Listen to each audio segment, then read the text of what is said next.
get a bit of bloody. Okay, so I've got to chop it down. Before I do that, I'm going to give you a little one.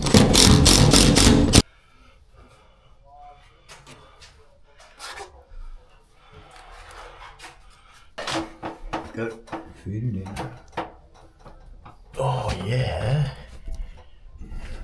Oh.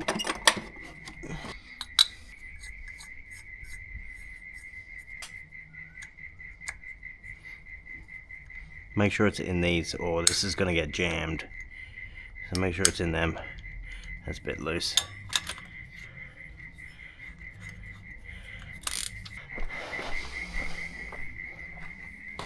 Alright. Got a lot of work to do. Plumber's coming in the morning. Okay, now the cornice is up and let's get some lights in here. Let's get the fan cut. And then we need to second coat everything. We need to clean everything up. We need to top out. We'll leave the painting till after. I'm not going to get that done tonight. I'm going to get the cabinet in the vanity and position that. That's sort of ready to go. This is the vanity. That's the keyboard. It sits on that. This is it here. I'm gonna need to mark out a few things. We need to pre-drill through these tiles so we can screw through. So a fair bit of working out to do before the plumbers come in the morning because they're not gonna want to be doing that. They cost too much money, so I'm just gonna get them to fit everything off. The toilet, I went and bought a toilet this afternoon as well. Okay, first thing first, let's get this light in. So that's 7.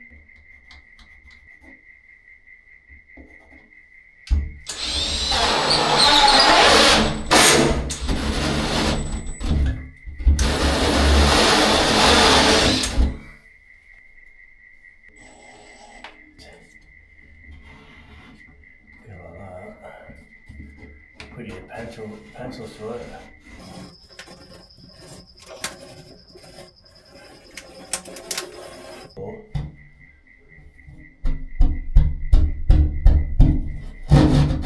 There is cables above here, so just be careful. Small strokes.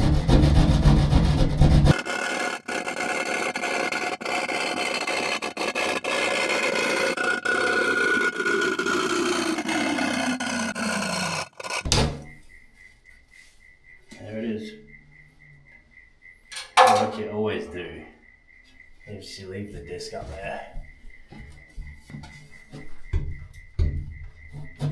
PowerPoint's over here. Down. How this works is it pushes up like this and then like this, and then once it's in we go like that and tighten these screws up, and that comes down and clamps the plasterboard. So I'm just putting it up temporarily, make sure it's all working, and then when I do finally come to paint, I'm gonna take it back down.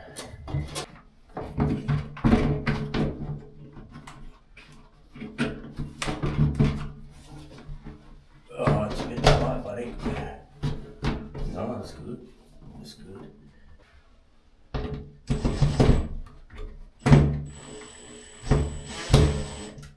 And you want to do them all a bit gradually.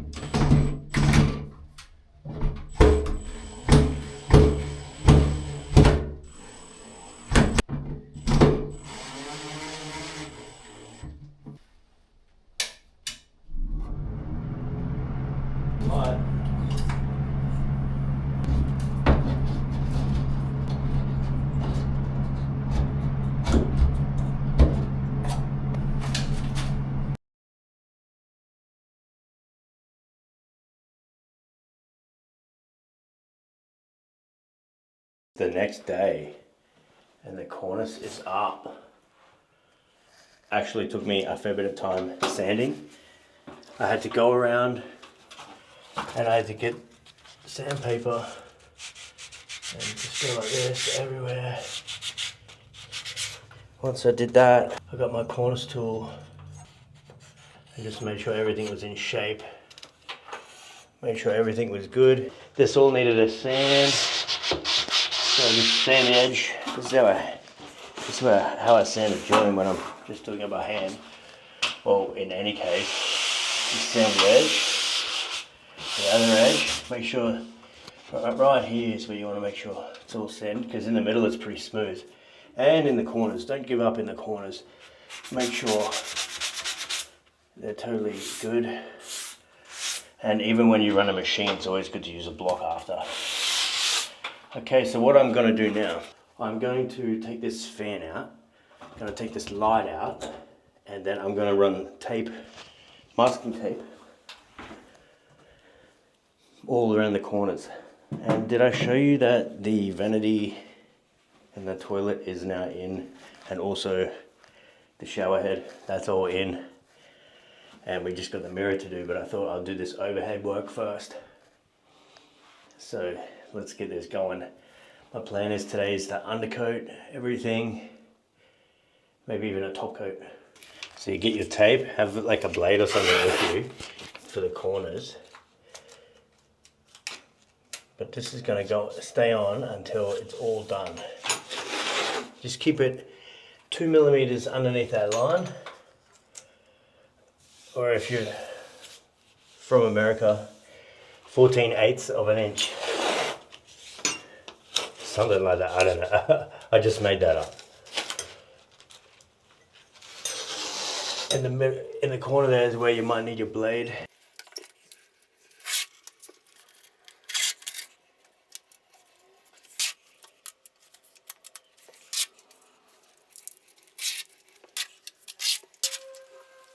So now we're going to take this fan out and this light out so we can undercoat the ceiling and roll underneath the bottom of this. I've got a video of showing how I installed this. You can check that out.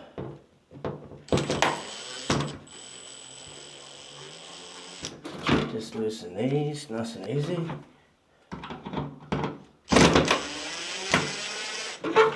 It's essentially just two clamps, these clamps here.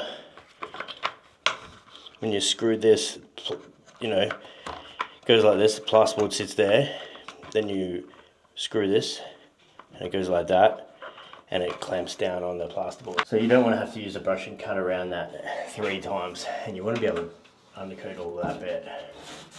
And just make sure this is just clean too, because if you're going to get things in the paint, it's going to be from these bits and power outlets and that sort of thing.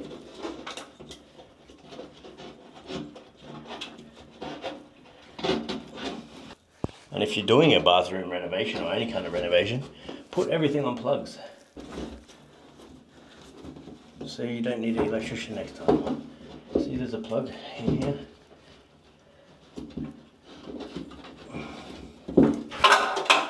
Okay, now that it's all done, it's sanded, I'll give it a quick dust.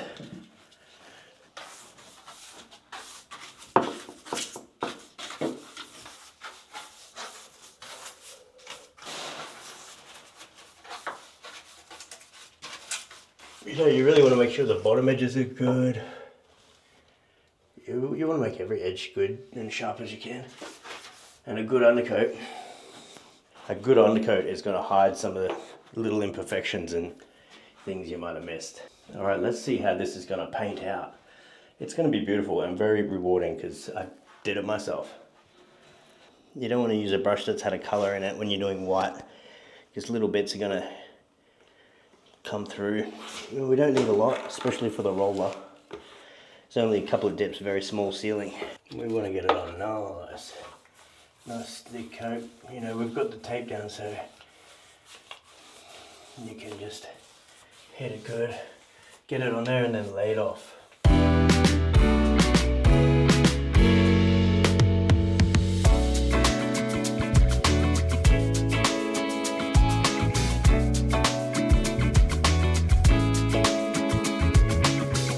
Alright guys, I'll be honest with you, there's one problem with this bathroom, and see if you can guess what it is.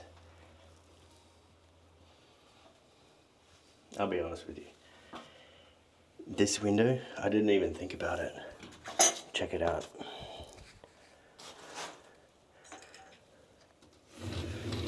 showing you guys because you guys are my friends who watch. Look, it doesn't lock. Is that going to be a problem? It doesn't latch behind this little... See? It doesn't. Tiles in the way. Yeah. So we all have secrets. It's not all good at the Taj Mahal.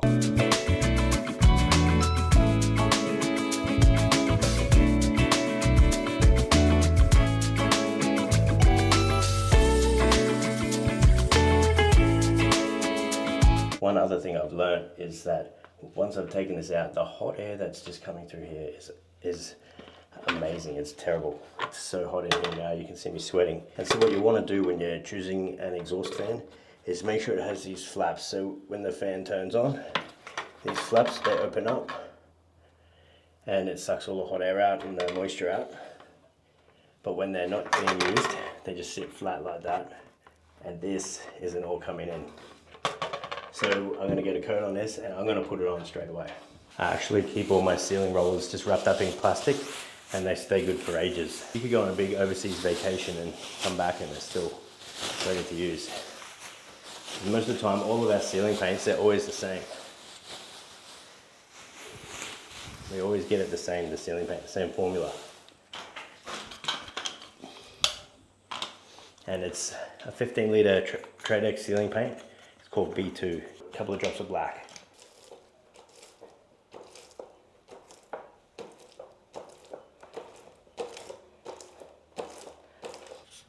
Been waiting for this. Oh yeah.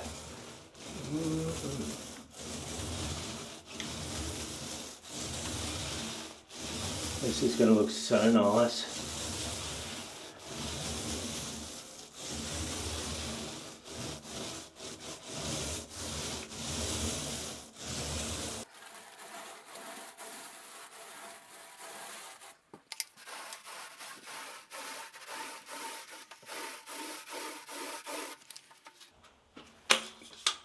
I don't like anything on my ceilings. I've decided I want to do more work for myself.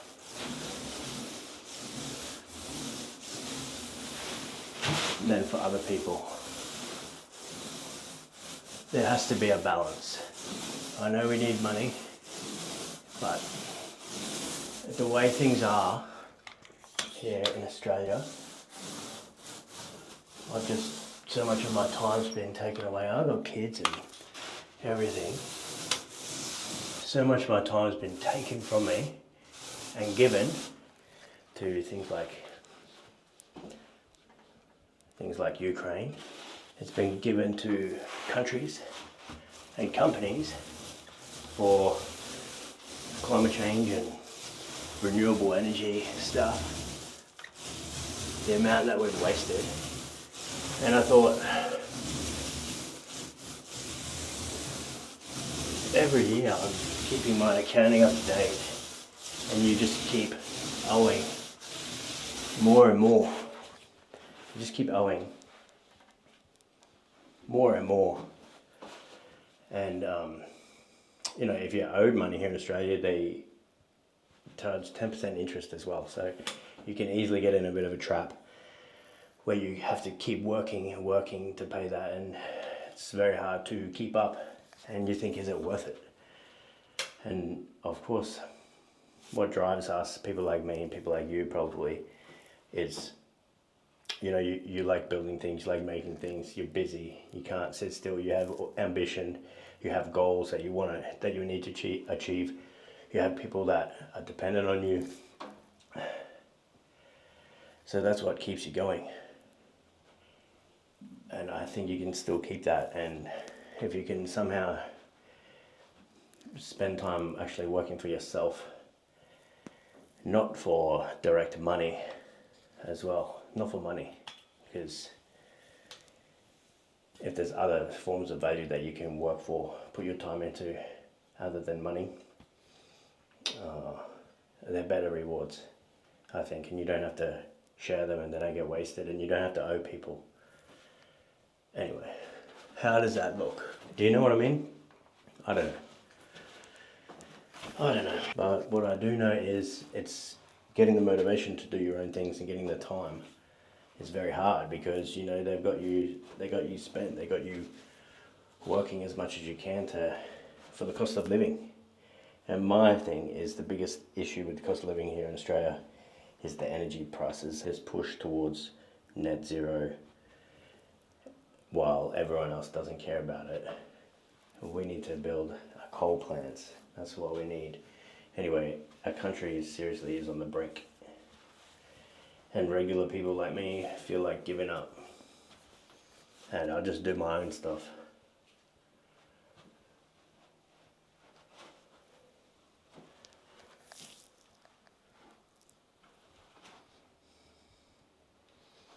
Anyway, that is how I feel. Tell me how you feel deep down inside. You can send me a private message or you can comment below. Let me know if you want to talk to me about anything. I'm going to wait for that to dry now. Okay, we're going to put the undercoat away now and we're going to look around the house and see if we can find a suitable top coat. I'm thinking like a white exterior low sheen. I don't want to use just regular ceiling paint in there. I want something that's really hard wearing and has a good coat.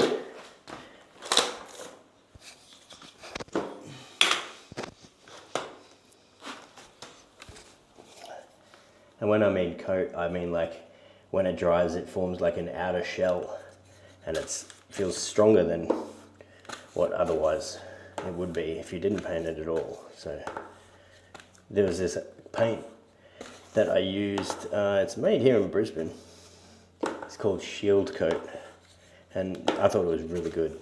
We need to make a how to tint a sliding door video because it's hot as hell coming through there. That would make a bit of a difference, but guess what? I have already got the plans underway for 7 by 7, let's just say, roof over here. Then there's a bit more privacy out there. It won't be as hot in here as well. I'm gonna have to jack up the concrete outside, the rocks, and I'm gonna try and take that away. So if anyone's got any ideas for this area as well. I still have quite a few pieces here because we stocked up. That is going in the garage over here.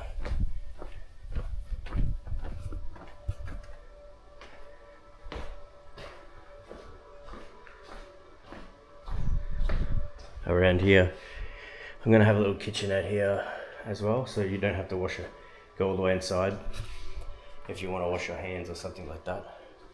And maybe a fridge here as well. And put a cabinet over here. And remove the door, put an entry door here, and tile the floor.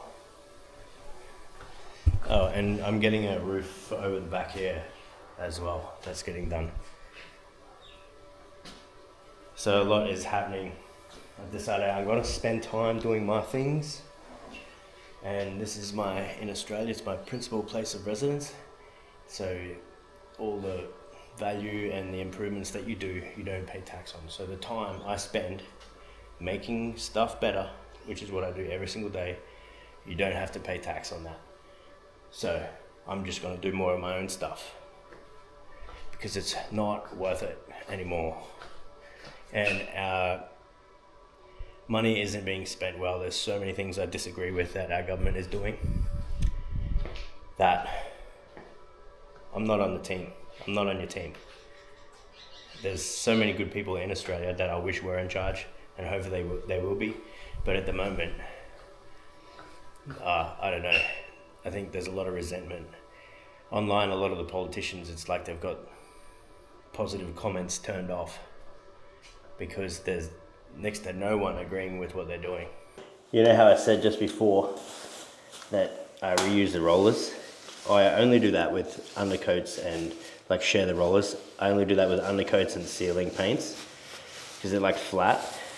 Wall paints and any other paints with some sheen or some gloss, I use its own roller because if you go to paint a ceiling after and put it back in the ceiling flat and it's not properly cleaned out, you'll see little streaks which are little shines in the ceiling, which is a little bit of the low sheen paint or the gloss coming through. So you don't want to mix rollers. So I've got a new one here. It's just a cheap one that's usable. There are so many that you go out and you look in your big box stores like your Home Depots or your Bunnings warehouse.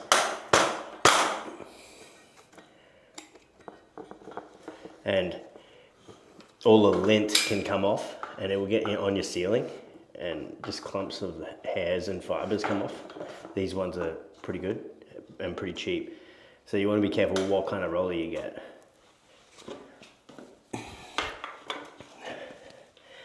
I did find some interior low sheen paint which will protect the ceiling a little bit better than just ceiling flat. So we're going to do 3 more coats on the top. And this color is called Whisper White.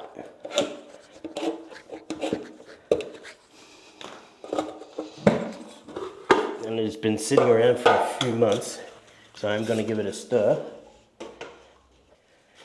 Maybe longer than a few months.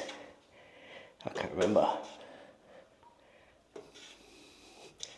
It definitely isn't like straight white like what I normally use. We'll see what it turns out to. But it's got that nice soft tone. I should probably just use the wall color that's outside. We'll use it. I don't like to have heaps of different types of paint and colors around the house, because if you need to touch something up or you want to do something again, you have to pull out all the different paint again, and it's a lot to keep track of. So having everything kind of the same is much easier rather than doing different colors all everywhere. You don't want to do that. I hate it when I get to a job and you're doing a few walls or something and you have like 4 different colors. And when you're getting paid to do it, people don't understand that it's 4 different roller sleeves that you have to buy or wash out. It's 4 different brushes, 4 different paint pots, 4 different color samples. Yeah, big difference. This ceiling, these walls here I haven't painted yet. This is the old paint. And the ceiling is existing as well. Still pretty good. But these are all gloss now. The frames and the skirting boards. Then the silicon's in. Did I show you guys? We'll put a coat on here and then I'm going to show you a few areas that I've painted and it just looks beautiful. I don't think I've showed you guys yet. I've changed my mind again. I've gone with the regular wall color because it's just going to be easier as well, and it's going to look nice in there. The color scheme, it's going to look nice. And once I've done, I can start painting out here because this is like the only areas that haven't been painted, and there's a few other things out there that I can touch up.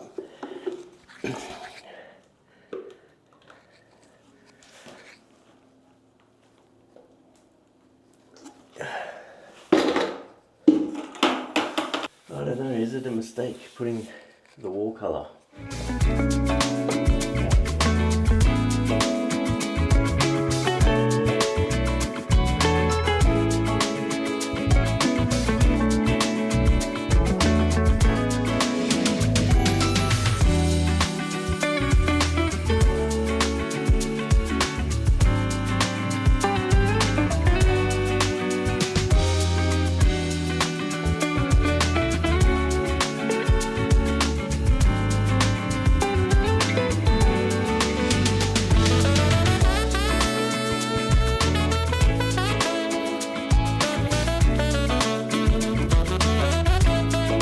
That is the second coat done.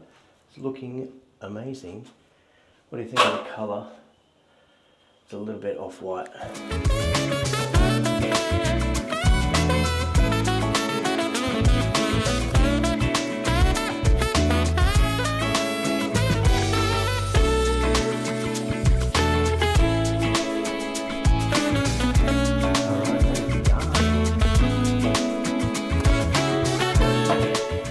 Okay, the ceiling is dry now and we are ready to put this fan up, and we're going to put the downlight back up. Then we're going to peel this tape off and we can caulk this bottom edge. I realized why it's good to do a white ceiling, because when you do caulking, it looks a lot neater, but this is not white, so these are super easy to connect. Fold all of these in, make sure the cord is out of the way.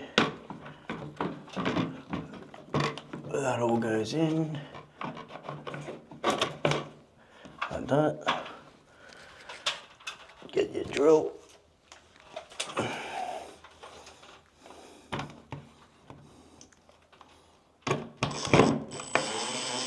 Wind them down, and it clamps on to the plasterboard. Good little setup, these.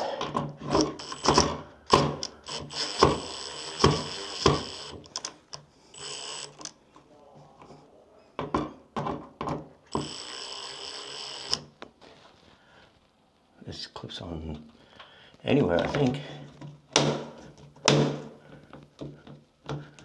There we go. Let's test it.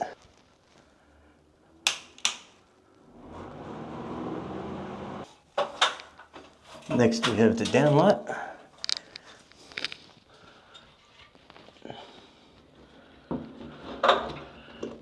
Got a little plug here. And we'll move that out of the way.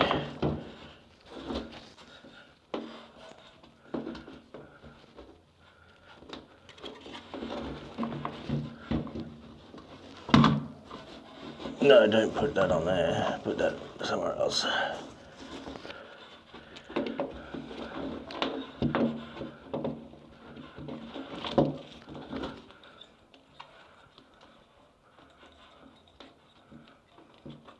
I can add an extra light later if I want.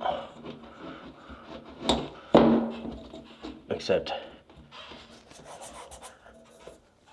where would I put it? Maybe over here or something, because that's centered in the middle. But there's a light inside the cabinet.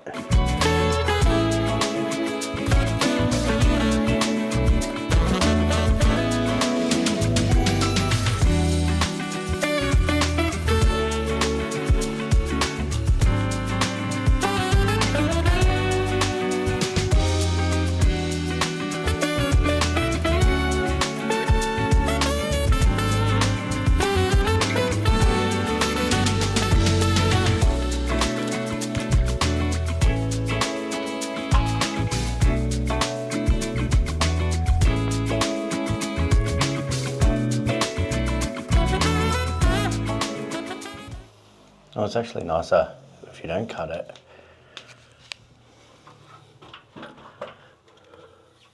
Hot tip, don't cut it. Oh, that's beautiful.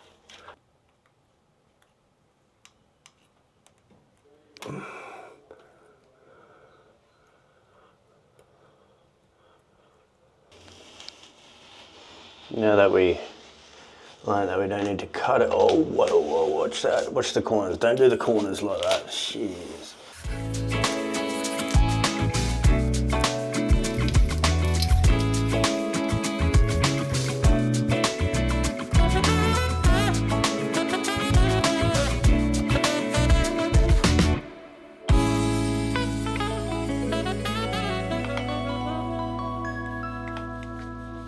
All right, how's it looking?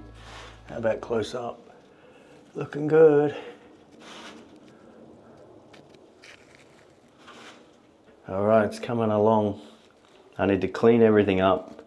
I need to hang this mirror. It's quite a heavy mirror. Here's my studs. This is how wide the mirror is.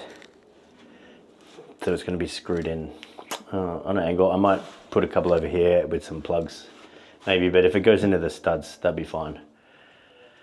Clean everything up, toilet's in, everything's in. I just need the shower screen as well. And then this is going to be totally working, all done. Out here I've got to clean up, and I just need to put a couple of coats on the walls. But looking good.